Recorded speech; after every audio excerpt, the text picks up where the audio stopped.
Во студиото е Радмила Шекеринска, министерката за одбрана. Рано наутро изгледа многу ви нема гости. Јас малку и намерно ги темпирав.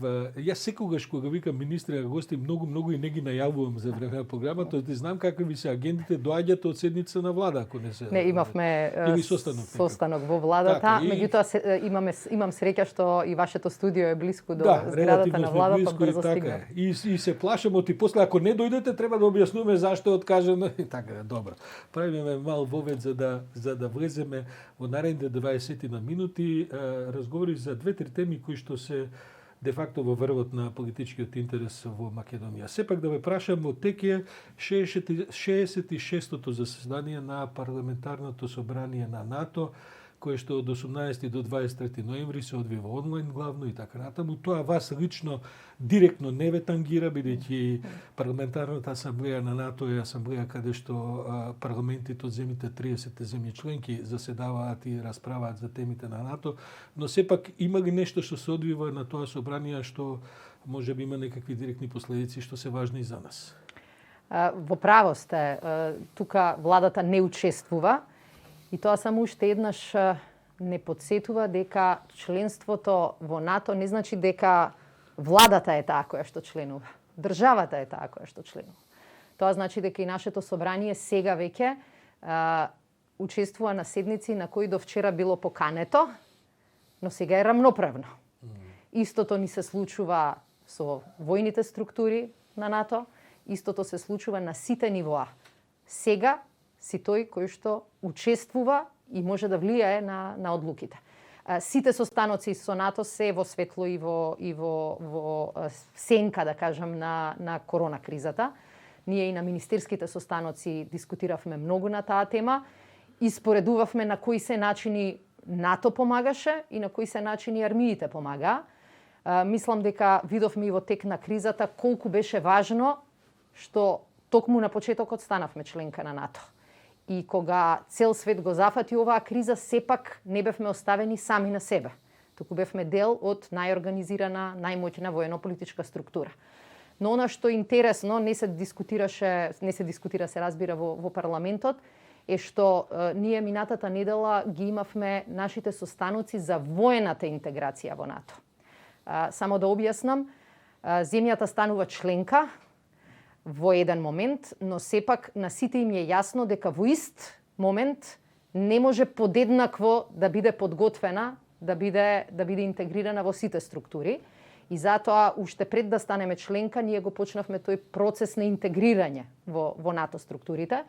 Имавме состанок минатата недела, каде што правевме некое резиме до каде сме стигнати.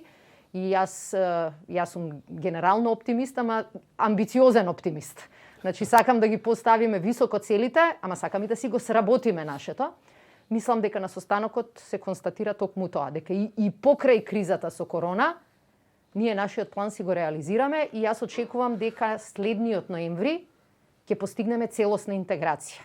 За различни земји тој период бил различен. Например, на Црна Гора и требало негде околу 2 години, ние тоа го правиме во година и половина, а на Албанија дури 4 години. Меѓутоа, работевме и пред членството, за да бидеме поподготвени сега. И тоа помага. Госпожо Шекеринска, вчера американскиот председател објави дека повлекува значаен дел од контингентот на американски војници во Авганистан. Мислам дека тие таму ќе се сведат на околу 2500 војници. Тоа не идува на жестоки критики дури од неговата републиканска партија, но тоа е само контекстот за ова што сакам да ве прашам. Ја тангира ли тоа нашата мисија во Авганистан? Ние имаме сега 15 на 17 војници, ако не се лажам. Имаме една група во Кабул, блиску до аеродромот, во главниот штаб. Еден дел од нив, за жал, заедно со многу други во штабот, се позитивни на корона и во моментов се во изолација, меѓутоа за среќа во добро здравје. Се разбира дека не тангира. Еден дел од нашите војници се дел од американски контингент, еден дел се дел од турскиот контингент. Претходно имавме дополнителни 6 припадници на армијата на север со Германија. И ние го делевме ставот на сите сојузници дека во Авганистан сме влегле заедно и треба и заедно да излеземе. И тоа долго време беше и американска политика, дури кога имаше малку различни дисонантни ставови од председателот и Пентагон. Меѓутоа се задржа тој принцип. Сега ова после американските избори представува навистина удар врз таквата политика на НАТО и консултации веќе се во тек во алијансата како овој процес да се заврши така да не ја загрози и сегашната ситуација. Во Авганистан ситуацијата е далеко од идеална. Меѓутоа, секој преуранет потез може да го загрози и тоа што е до сега постигнато. Велам, ќе бидеме дел од сојузничката реакција и од сојузничкиот одговор и нема да дозволиме практично овие најави да не дочекаат неподготвени. Ние дополнително во преговори бевме со Норвешка, еден мал медицински тим следната година да биде 6 месеци во Кабул, како дел од болницата која што ја постави Норвешка. Значи неколку хирурзи и неколку медицински сестри. Меѓутоа, се во ова става знак на прашалник и сега ќе видиме како ќе течат дискусиите помеѓу министрите за надворешни работи, а потоа и на воениот комитет. Да, нема да ве вовлекувам во дискусија околу американската ситуација со председателите, избраниот и овој што ќе заминува, бидејќи очигледно овој гап од еден месец е сензитивен заради сето тоа што се случуваше со Трамп и така. Ќе видиме Бајден како ќе се постави, но за тоа ќе имаме време да разговараме. Реално таму првиот потез беше смена на министерот за одбрана. Како да не, и се уште не знаеме зошто, а ќе читаме во некои мемуари, предпоставам наскоро. Една од причините која се спомнуваше беше тоа дека не бил доволно брз во повлекувањето на трупите од Авганистан, но факт е дека Соединетите Американски држави имаат задача да го одржуваат сојузништвото. Сум била присутна на состаноците на министрите за одбрана, каде што сите земји отворено побараа од Соединетите Американски држави да останат на позициите кои се договорени. Особено бидејќи преговорите со талибанците кои што се одвиваат, иако формално напредуваат, во суштина на теренот не ги даваат посакуваните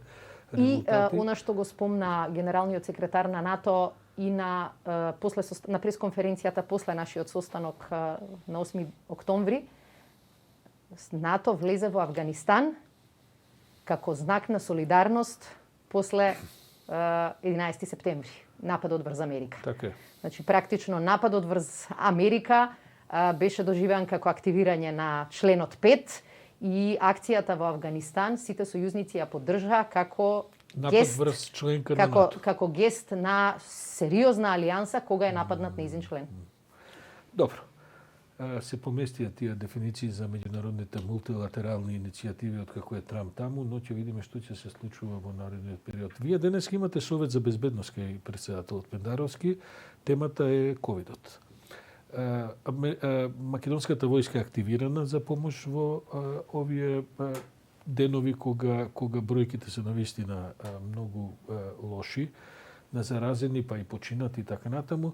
Неколку пати објаснувавте од Министерството и лично што всушност ќе прават војниците и така натаму. Има ли нешто што може да очекуваме од Советов за безбедност, а што може да не изненади во оваа смисла на ангажманот на војската, или само очекувате потврда и за ова што досега е направено? По барање на владата, председателот одобри одредена употреба на армијата, која што во главно се фокусираше на логистика и медицински кадар. И додека зборуваме, дури во вакви околности, одреден број на медицински персонал веќе асистира во болницата 8 септември. Одстапивме одреден број на санитетски возила со персонал на брзата помош во Скопје и уште на 2 болници во државата. И се разбира, еден дел од епидемиолозите и сестрите продолжија да учествуваат во епидемиолошките анализи. Меѓутоа, ова е сепак скромно учество. Ние даваме логистика со магацини, транспорт на донациите, особено кои што стигаат и слично. За да армијата повеќе можеме да ја искористиме, мора да носиме некои одлуки ако сметаме дека е тоа потребно. И една од опциите која што ќе се разговара денеска на Советот за безбедност е евентуалното прогласување на кризна состојба поврзана со ковид, кој што ќе ни даде шанса армијата да асистира и на полицијата. да паралела многу едноставна. Во моментов, ние во последниве 6 години, ако не се лажам, имаме кризна состојба на нашата јужна и северна граница поради миграцијата. Така. И таму имате и полиција, меѓутоа и одредена бројка на армиски припадници кои што патролираат и кои што асистираат во борба против нелегалните миграции. Сега тоа што функционира на граница, имаме опција да го искористиме и внатре во државата. Јас не сакам да преюдицирам, тоа ќе се дискутира денеска, но тоа дава мала флексибилност и ни дава шанса институцијата која што е можеби најповеќе позната по дисциплина да ја употребиме во решавање на проблем кој бара дисциплина.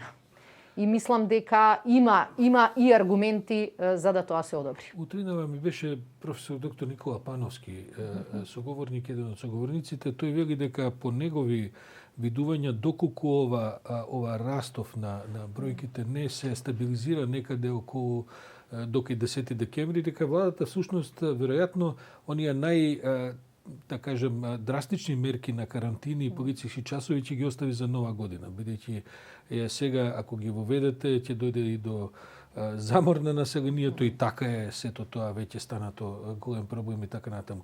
Дали може би за тогаш ќе биде неопходна асистенцијата на армијата, доколку ова сценарио, кој е лошо сценарио, отиде во тој правец? Мислам дека владата после изборите покажа дека подеднакво води сметка за здравјето, но се труди да го минимизира притисокот и врз економијата, и врз работните места, и врз навиките и правата на граѓаните.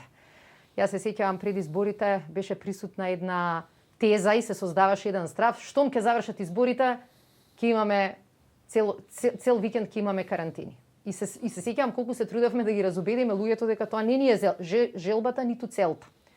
Тие мерки ќе ги применуваме навистина тогаш кога мораме. И затоа сега одевме на ширење на капацитетите, меѓутоа притисокот врз здравството е навистина голем. И затоа и на последните седмици на влада дискутираме и за одредени дополнителни рестрикции. Оваа недела се навршуваат отприлике 2 недели од воведувањето на задолжителното носење на маска и затоа рековме дека сега ќе видиме како тоа влијае. Малку е намален порастот во последниве денови, да. Но ако здравствениот систем, ако здравствените авторитети сметаат дека треба да се оди на одредени рестрикции, ќе ги подржиме. Ќе ги подржиме. Јас се согласувам со, не сум го слушнала доктор Пановски, меѓутоа се согласувам дека празниците ќе бидат сериозен ризик. Не заради кривата само, туку заради навиките. Така е. И можеби треба да ги чуваме, ако може, рестрикциите за тогаш. Но секојдневно се следи ситуацијата и јас навистина сметам дека здравјето нема алтернатива и здравствениот систем, функционирањето на здравствениот систем ќе ни биде приоритет. Тоа е причината зашто денеска ќе дискутираме и на Совет за безбедност. Не сте надлежна за таа област, но денеска тоа исто така ќе го разговарате и на Советот за безбедност. Ќе издржи ли македонското здравство овој прилив на пациенти? Секојдневно се освајаат нови катови во болниците. Бројот на починатите е необично загрижувачки, бидејќи компаративно е прилично голем во однос на она што е некаква светска статистика, гледаме дека не се работи само за просторни можности, туку се работи за кадровски можности кои што не се безгранични во смисла медицински персонал. Ова беше и анализата на нашите здравствени власти, дека ќе направиме се да се прошират физичките капацитети. Јас навистина жалам што заради едно ситно политичко тактизирање на ВМРО ДПМН во април месец, кога го спречија кредитот од Светска банка, ние изгубивме шансата некои 4-5 месеци цели да ги подготвиме целосно оние монтажни болници кои што планиравме да ги ставиме пред секој регионален центар. Физичките капацитети да ги зголемиме. Наместо тоа да почне во март-април, почна дури после изборите и после изборот на новата Не сум влада. сигурен дека ви е тоа добро оправдување. Моравте да најдете вонредни пари ако треба, бидејќи гледаме дека вонредни пари има, која за тоа има потреба. Вонредни Иако пари, не се мали парите. знаете како, едно е да ги најдете вонредните пари кога ќе ги најдете од ваш буџет, ќе ги немате за други работи, ќе ги немате за социјална помош, ќе ги немате за поддршка на фирмите. Разговараме за приоритети. Да. Но цело време се надевавме дека ќе помине. дека ќе поминат заради тоа што цело време информациите од тогашната, мислам, заменик, дополнителен заменик министар За беше финансии? Да, за финансии беше следната недела. Ми требаат дополнителни податоци, ми треба дополнителна анализа и се пропушти тој период. Меѓутоа, ова покажува колку во стратешки ситуации, кога ќе направите грешка, колку долго ја плаќате. Сега сме каде што сме и се согласувам со вас. Има крај природен на тоа ширење на капацитетите. Оти можете вие да додадете уште 3 згради, ама не можете да најдете 30 нови лекари. Ќе биде ли присутен некој од опозицијата на средбата кај председателот? Не ја свикувате вие, се разбира, но дали имате, не знаете. Не знам, да. И така што фокусот сега ќе ни биде да не дозволиме да се надминат овие капацитети и затоа ги воведуваме дел од рестрикциите. Заштитната маска, никој од нас не сакува да го прави што го правиме сега. Да. Ама мораме. Подобро тоа, отколку дополнителен притисок. Сегдека растат бројките. Јас ги гледав малку бројките за Словенија, која што отиде на уште порестриктивни мерки. Тие исто така, значи тие имаа негдека 2000 случаи секој ден. Сега паднаа на нешто над 1000, што е отприлике споредбено блиску со нас. За жал, и таму се многу високи бројот на смртни случаи. И тоа покажува дека навистина овој втор бран на вирусот е по некои прашања многу потежок за менаџирање отколку првиот. Во однос на вакцините, членстве на владата се разговара и тоа, ќе имаме доволно на време од овие што сега се промовираат? Она што го одлучивме уште пред неколку месеци и тоа што го поддржа Европската унија, мислам дека тоа беше важна работа, е да бидеме дел од системот на глобалното па и европското снабдување и обезбедивме пари, обезбедивме процедура за да веднаш штом ќе бидат на располагање вакцините добиваме одредени делови. Фокусот ќе биде, се разбира, групите кои што се најзагрозени според приоритет и пред месечини 2 седмици на владата донесовме одлука да се формира тело кое што ќе биде национално тело за имунизација. За да се организира практично пред да дојдат вакцините. Ако чекаме прво да дојдат вакцините, па потоа да правиме планови, ќе губиме време.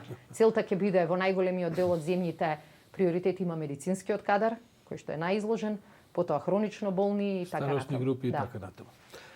Госпожо Шекеринска, секако влегуваме во терминот за вести, ама морам да ве задржам уште некоја минута. Вие сте веројатно најискусниот политички кадар кој што во моментов седи во владата. Во политикава сте 30 на години, предпоставам. Не толку, ама. Па сега веќе и не брзо памтам, тече почетокот на 90-тите, ако не се лажам, некои од овие што се таму се сепак во таа смисла пионери политички. Ова го кажувам затоа што во целиот тој период бевте многу тесно поврзани, некогаш и формално, а секако политички со македонската евроинтеграција. Не вие сега тоа директно во ресорот, својата работа ја завршивте со НАТО интеграцијата, но сепак, очекувавте ли ваква компликација од страна на Бугарија како што се случува во последните 2 недели, тоа прилично со еден експлозивен развој, иако во Софија тврдат дека тоа не е ништо ново и дека тоа тие го најавувале во билатералните контакти со Скопје? Како влада бевме загрижени од моментот кога беше усвоена преговарачката рамка, бидејќи точно е дека уште тогаш Бугарија сигнализираше одредени резерви и стана јасно, особено после усвојувањето на преговарачката рамка, дека политичките настани во Бугарија, протестите, притисокот врз владата и фактот дека релативно брзо одат на избори во март следната година, дека не ни помага. И дека тој фактор ќе мора да го калкулираме. И затоа работевме на прашањата и во дискусии со нив, и во дискусии со други земји членки. Она што се случи, тоа е да нема одлука за нас и Албанија, дефинитивно е минус. Прво за нас, меѓутоа и за кредибилитетот на Европската Унија, а јас би рекла и за стратешката позиција на Бугарија во регионов. Која што тие со ова ја загрозуваат. И тоа го прочитавме не од македонски експерти, од бугарски експерти. Она што мислам дека е јасно, е дека како влада во последниот период покажавме дека знаеме да правиме компромиси таму каде што треба, ама за прашања за кои треба знаеме да кажеме и не. И тоа е важно затоа што кога го правиш компромисот, мора да знаеш дека е тој одржлив и дека е тој реален, прифатлив. И ние тоа го правевме. И покрај притисоците и критиките за преспапа и за договорот со Бугарија, покажавме дека сме знаеле кога е стратешката шанса и стратешката обврска да направиш договор, да потпишеш. Продолжуваме со разговорите. Притисокот и во Бугарија расте. За декември. Германија сака. Заправо не е што притисокот и во Бугарија расте. Јас стварно не успев да прочитам или да одгледам ниту еден, значи со бројки нула, меѓународни експерти, владини, невладини, политички, така натаму, кои што ја разбираат бугарската позиција, а гледам дека во последните 5-6 дена во Софија веќе една либерална политичка мисла се крена да се спротистави на овој тип на, како да кажам, приватизацијата на европската агенда на Бугарија од страна на Каракачанов, кој што ја држи владата на Борисов во таков шахмат позиција, што може да уценува и да бара зголемување на своите некакви авансирања пред изборите. Ова го говорам и од еден друг аспект, госпожо Шекеринска. Не ли сме ние во опасност да премногу ја, под наводници, бугаризираме европската агенда, да во нашето општество направиме сега нормално, реакциите се нервозни, реакциите се и навредливи и сето тоа, и да заборавиме дека европската агенда е заправо многу поважна и повеќе од колку овие неколку спорови кои што или ќе се надминат, или нема да се надминат, но не можат да доминираат во она што ни е потреба за реформи овде. Ние покажавме дека тие две работи не ги сметаме како исклучени. Ние имаме обврска, еве настрана од Бугарија.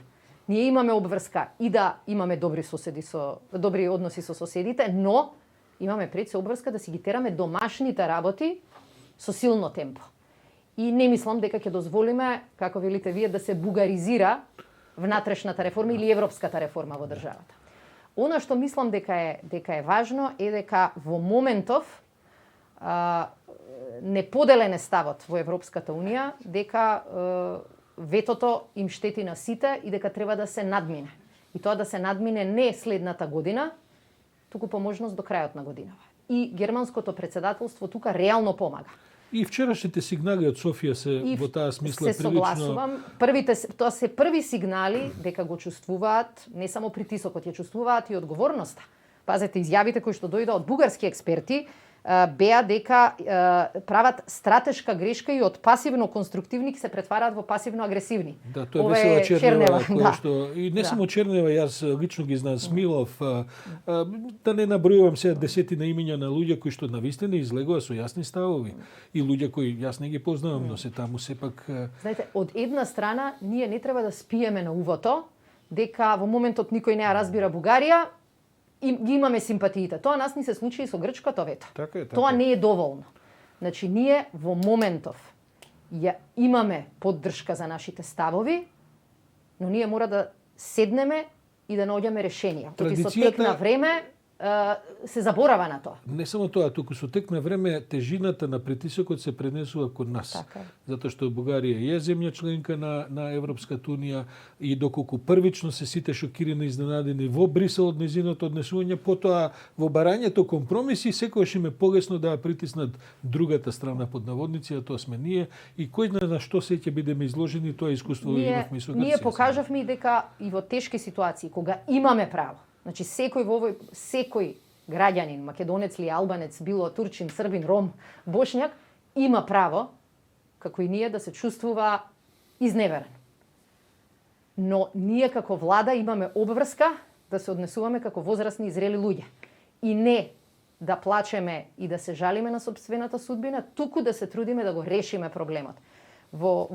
Мислам дека во последната книга на Кисинџер има една порака до светските лидери. Вика, секоја стратешка фриволност, олако сваќање на проблемите, се казнува катастрофално. Ако тоа важи за големите, за малите држави важи 10 пати повеќе. Најлесно сега е да дигнеме раце, да влеземе во нова кавга и да замрзнеме уште еден спор. Наша задача ќе треба да си го работиме нашето дома, и тоа со позасилено темпо, и наша задача ќе биде да покажеме дека знаеме што сакаме. Ние немаме комплекс. Тоа што сме македонци или што говориме македонски јазик, тоа никој не може да ни го одземе и тоа покажавме дека знаеме да го зачуваме. Ама за многу теми треба да најдеме начин како ќе ги решаваме и ќе ги поправаме грешките. Да. Многу е комплексно прашањето. Бугарската страна за некои работи е во право, бидејќи навистина нашите односи, колку што се тие виновни, ние сме виновни што со децении беа релативно замрзнати, па заради тоа, иако сме блиски соседи, практично не се познаваме многу во некои нивоа кои што би требало да ги имаме од двете страни. Тука сте во право, иако мислам дека реалниот проблем се обидуваат да го решат со погрешен пристап. Да. Ваквиот настап со практично вето ги засилува сите оние кои што работеле на лоши односи помеѓу Северна Македонија и Бугарија. И наместо да ги подобруваме односите, да збогатуваме со економија, со образование, со култура, сега е многу лесно да се градат зидови. И затоа мислам дека оваа стратешка грешка ние не смееме да ја направиме, меѓутоа ја се надевам дека и Бугарија нема да ја направи. Вашиот поранешен премиер Бучковски, кој што мислам дека и денеска е во Софија, бидејќи имав прилика вчера да бидам на едно место каде што знам дека е во Софија, тој учествуваше, вели дека шансите се 50-50 за пробив во декември. Вие давате нешто повеќе шанса или сте од прилика? Знам дека е неблагодарно политичар кој ќе прашате за тој тип на прогноза, но сепак сте пооптимиста отколку што во последнава недела изгледа работите? Јас сум оптимист дека ова е решлив проблем. И како со Преспа, ако има политичка волја во Скопје и во Софија да се реши, ќе се реши. И ако се решава, треба да го решиме до декември, а не да го оставаме на некоја следна влада, следна генерација или следна година. Еднаш ветото мислевме дека ќе се реши за 3 месеци. Се сеќавате на изјавите во 2008. Да. За 3 месеци нов председател, на 3 месеци поминаа 10 години. И таа грешка скапо го чинеше цел регион. Мислам дека гласовите кои што доаѓаат од цел регион овие денови, дека со блокирање на нашите преговори, практично се испраќа многу лоша порака и многу опасна порака и до популистите, и до граѓански ориентираните луѓе на Балканот е вистинска. И точна и мислам дека одговорноста на сите, особено нашата и на Бугарија, е да најдеме решение не следната година, туку до декември. Радмила Шекеринска, 10 минути влеговме во вестите, следниот гостин исто така чека, јас ви благодарам, а и вие агендата предпоставам дека ви е густа.